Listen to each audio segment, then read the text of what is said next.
जय Hind. Welcome to India तक।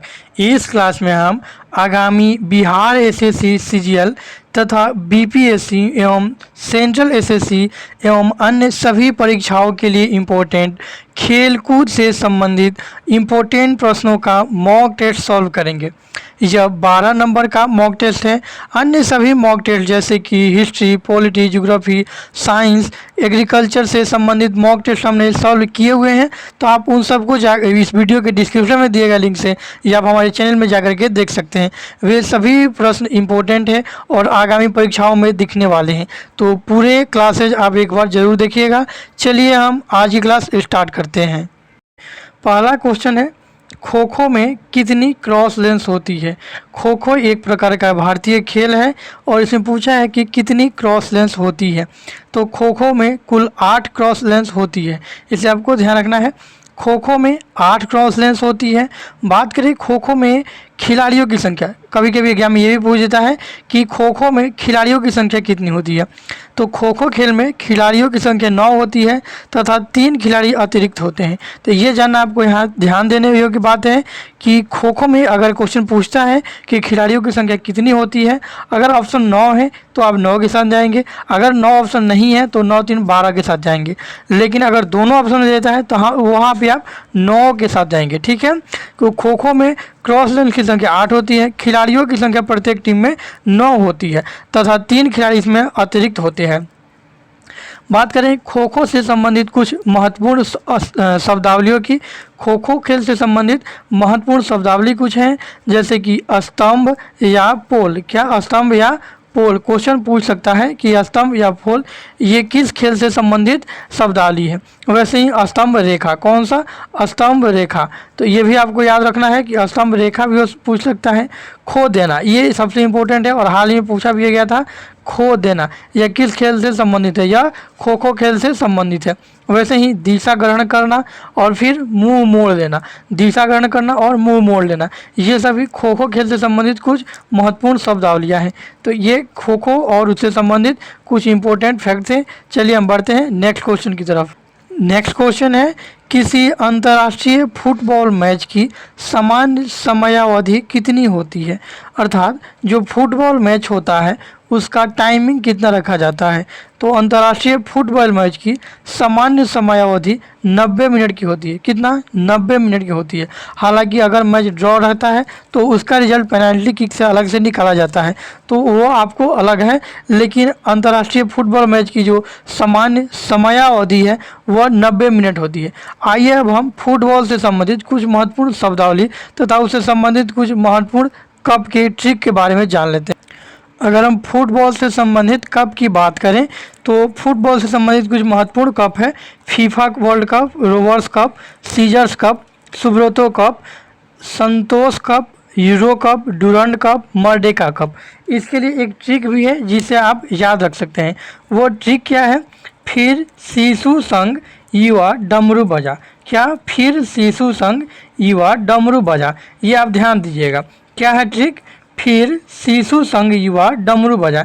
इसमें से कुछ वर्ड को आपको क्या करना है कि इग्नोर करना है, जैसे कि फिर शिशु संग युवा डमरू बजा। अगर आप इसको एक्सप्लेन करके देखिएगा तो ये ट्रिक कुछ इस प्रकार से बन जाएगा। फिर शिशु संग युवा, तो देखिए संग में ग को आपको इग्नोर कर देना है, इसमें संग में ग को इग्नोर कर देना है। वैसे ही युवा में या को आपको इग्नोर कर देना है। ठीक है, और फिर शिशु, तब यहाँ से देखिए फिर, तो फिर से फीफा कप, र से रोवर्स कप, सी से सीजर्स कप, सु से सुब्रतो मुखर्जी कप, स से संतोष कप। तो फिर शिशु संघ, और यहाँ ग को आपको इग्नोर कर देना है। युवा, तो यू से यूरो कप, और युवा वा को आपको क्या करना है? इग्नोर कर देना है। वा को आपको इग्नोर कर देना है। ठीक है, तो युवा हो गया। फिर डमरू, तो ड से डुरंड कप, म को आप म से मर्डेका कप, और बाकी वर्ड को आपको इग्नोर कर देना है। तो ये ट्रिक कुछ इंपॉर्टेंट फैक्ट के लिए हो गया, जैसे फिर शिशु संघ युवा डमरू बजा, फिर शिशु संघ युवा डमरू बजा, फिर शिशु संघ युवा डमरू बजा। तो फिर देखिए यहाँ फिर हो गया आपका, तो फिर से फीफा कप, र से रोवर्स कप, सी से सीजर्स कप, सु से सुब्रतो मुखर्जी कप, तो ये होगा फिर शिशु, शिशु, और फिर आएगा आपको संग, तो स से संतोष कप, ग इग्नोर कर देना है। युवा, तो यू से यूरो कप, वा, युवा में आपको वा को ही क्या करना है, इग्नोर कर देना है, वा को इग्नोर कर देना है, यू से यूरो कप, ठीक है। फिर डमरू, तो ड से डुरंड कप, डमरू, ड से डुरंड कप, म से मर्डे कप, और रू से रू कप को इग्नोर कर देना है। तो ये कुछ इंपॉर्टेंट हो गया, यह आपको फुटबॉल से संबंधित महत्वपूर्ण कप एग्जाम में पूछ देता है कि सीजर्स कप किस खेल से संबंधित है, या सुब्रतो मुखर्जी कप किस खेल से संबंधित है। तो इस तरह से आपको इसे याद रखना होगा। अब इम्पोर्टेंट क्या हो बच जाता है इसमें, तो फुटबॉल से संबंधित कुछ इम्पोर्टेंट आपको शब्दावली बच जाती है जो कि एग्जाम में डायरेक्ट पूछ लिया जाता है। तो जैसे इसमें है एडवांटेज, क्या, एडवांटेज, ये क्या है, फुटबॉल से संबंधित कुछ महत्वपूर्ण शब्दावली आती है। एडवांटेज, क्लॉज, क्या, क्लॉज, उसके बाद है ब्लाइंड साइड, कौन सा, ब्लाइंड साइड, ब्लाइंड साइड, ये किससे संबंधित है, तो फुटबॉल से। क्वेश्चन ऐसे ही पूछता है कि ब्लाइंड साइड शब्दावली किस खेल से संबंधित है। वैसे ही सेंटर फॉरवर्ड, क्या, सेंटर फॉरवर्ड, ये सभी फुटबॉल से संबंधित है। वैसे ही कॉर्नर किक, क्या, कॉर्नर किक, वैसे ही ड्रिबल, क्या, ड्रिबल, ड्रिबल, और फिर है पेनाल्टी किक, ये सभी फुटबॉल से संबंधित कुछ इंपॉर्टेंट शब्दावलियाँ थी जिसे आपको ध्यान रखना है। चलिए हम बढ़ते हैं अगले क्वेश्चन की तरफ। नेक्स्ट क्वेश्चन है घुड़सवारी का खेल परिसर, कौन सा, घुड़सवारी का खेल परिसर किस नाम से जाना जाता है। तो घुड़सवारी का खेल परिसर एरिना नाम से जाना जाता है, किससे, एरिना नाम से जाना जाता है। तो इसे आपको ध्यान रखना है। चलिए बढ़ते हैं अगले क्वेश्चन की तरफ। अगला क्वेश्चन इंपॉर्टेंट है, ये ध्यान दीजिएगा। अगला क्वेश्चन टोक्यो ओलंपिक से संबंधित है। टोक्यो ओलंपिक 2020 का शुभंकर क्या है। क्वेश्चन इंपॉर्टेंट है इसलिए ध्यान देना है आपको। टोक्यो ओलंपिक 2020 का शुभंकर मिराई तोवा है, क्या, मिराई तोवा। टोक्यो ओलंपिक 2020 का आयोजन 2021 में यह टोक्यो में, जापान के शहर टोक्यो में हुआ था, ठीक है।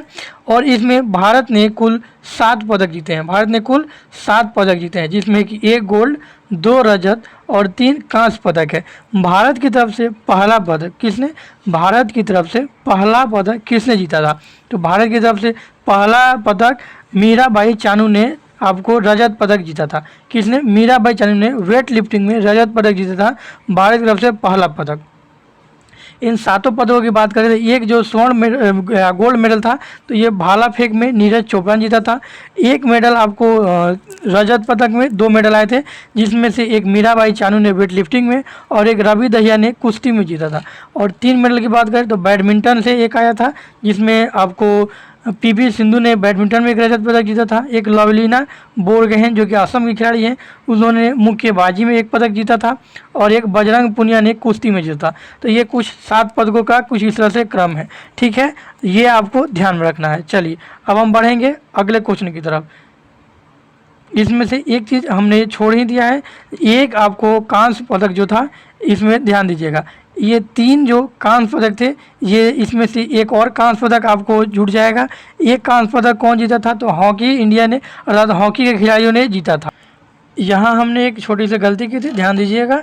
एक आपको गोल्ड मेडल, 2 आपको मिले थे रजत मेडल और 4 मिले थे कांस्य पदक, जिसमें 4 में कांस्य में कौन कौन से, 3 तो हमने सही ही बताया था, एक इसमें छूट गया था, जो कौन सा आपका हॉकी वाला, हॉकी, भारत की हॉकी टीम ने एक कांस्य पदक जीता था। तो इस तरह से आपको ये टोक्यो ओलंपिक 2020 का जो आयोजन 2021 में हुआ था, इससे संबंधित ये फैक्ट ध्यान रखने हैं। चलिए हम बढ़ेंगे नेक्स्ट क्वेश्चन की तरफ।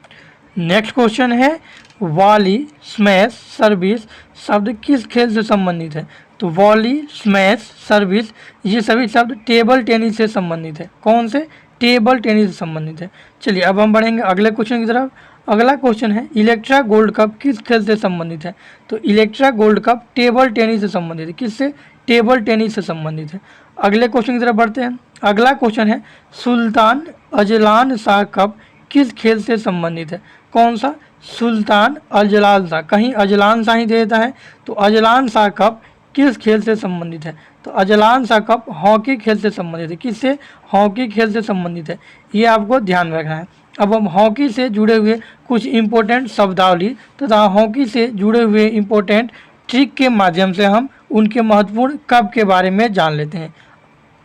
हॉकी से जुड़े महत्वपूर्ण शब्दावलियों की बात करें तो कुछ इस प्रकार से हैं: advantage, back stick, bully, carry, centre forward, corner, dribble, flick, free hit, goal line, halfway line, hattrick, off side, red card, roll in, scoop shot, corner shot, square pass, stick, striking circle, tackle, tie breaker, zonal marking, ये सभी hockey से संबंधित कुछ महत्वपूर्ण शब्दावली है। आप इसका एक बार स्क्रीनशॉट ले लीजिए। अब हम हॉकी से संबंधित कप के बारे में देख लेते हैं। हॉकी से संबंधित कप की बात करें तो इससे संबंधित कुछ इम्पोर्टेंट कप है: Rangaswamy cup, Dhyanchand trophy, Begum Rasool Begum cup, Aga Khan cup, Raja Ranjit Singh trophy, Murugappa cup, Azlan Shah cup, Nehru trophy. और इसे याद करने की ट्रिक है RD बर्मन। कौन सा? RD बर्मन। देखिए RDBARMAN, यहाँ आपको लिखा हुआ है RDBARMAN, RD बर्मन। इसमें R से रंगास्वामी कप, D से ध्यानचंद ट्रॉफी, B से बेगम रसूल बैगम कप, A से आगा खां कप, वैसे ही R से राजा रणजीत सिंह ट्रॉफी, M से मरुगा कप, मरुगप्पा कप, A से अजलान शाह कप, N से नेहरू ट्रॉफी। तो हॉकी से संबंधित कुछ इम्पोर्टेंट जो है आपको ट्रॉफियाँ ये इस तरह से हैं, आप इस ट्रिक से याद कर सकते हैं RD बर्मन से। चलिए हम बढ़ते हैं नेक्स्ट क्वेश्चन की तरफ। नेक्स्ट क्वेश्चन है, स्केटिंग खेले जाने वाले स्थान को क्या कहा जाता है? तो स्केटिंग खेले जाने वाले स्थान को रिंग कहा जाता है। यहाँ का गलती से हो गया, रिंग कहा जाता है। अगला क्वेश्चन है, DCM ट्रॉफी का संबंध किस खेल से है? तो DCM ट्रॉफी का संबंध फुटबॉल से है। किससे? फुटबॉल से है। किसका संबंध पूछा है? तो DCM ट्रॉफी का संबंध पूछा है, तो ये फुटबॉल से। यहाँ DCM का फुल फॉर्म जाना अति आवश्यक है कि DCM क्या है। तो ध्यान दीजिएगा, DCM का पूरा नाम है दिल्ली क्लॉथ मिल ट्रॉफी। क्या? दिल्ली क्लॉथ मिल ट्रॉफी, जो कि शॉर्ट में DCM ट्रॉफी के नाम से जाना जाता है और यह फुटबॉल से संबंधित है। DCM ट्रॉफी जो है फुटबॉल से संबंधित एक अंतर्राष्ट्रीय ट्रॉफी है, भारत से जो जिसका आयोजन भारत की तरफ से दिल्ली में किया जाता है। अगला क्वेश्चन है, निशानेबाजी और तीरंदाजी का खेल परिसर किस नाम से जाना जाता है? तो निशानेबाजी और तीरंदाजी का खेल परिसर रेंज नाम से जाना जाता है। जो निशानेबाजी और तीरंदाजी का खेल परिसर है इसका नाम रेंज होता है। क्या? रेंज होता है। तो ये कुछ संबंधित थे आपको खेल से इम्पोर्टेंट प्रश्न थे जो कि आगामी परीक्षाओं के लिए इम्पोर्टेंट थे, इसलिए हमने यहाँ इसे कम्प्लीटली करवा दिया है। आप इसे ध्यान से देखिएगा, साथ ही इसका PDF आप हमारे टेलीग्राम चैनल से डाउनलोड कर सकते हैं। तो खेल खिलाड़ी के इस क्लास में इतना ही। इसमें हमने खेल से संबंधित महत्वपूर्ण प्रश्नों को सॉल्व किया जो कि आगामी एग्ज़ाम के लिए इम्पोर्टेंट है। आप इन सबको एक बार लिख लीजिएगा, एक दो बार वीडियो को जरूर रिपीट कर देखिएगा। आपको अगर हमारा क्लास अच्छा लगा हो तो आप हमें कमेंट करके बता सकते हैं। साथ ही अगर किसी अन्य टॉपिक पे आप क्लास चाहते हैं तो आप हमें कमेंट करके ज़रूर बताइए। साथ ही आपका फीडबैक क्या है, आप कितना सहमत हैं हमारी क्लास से या आपको कितना अच्छा लग रहा है, आप हमें ज़रूर फीडबैक दें। Thanks for watching. मिलते हैं नेक्स्ट क्लास में। जय हिंद।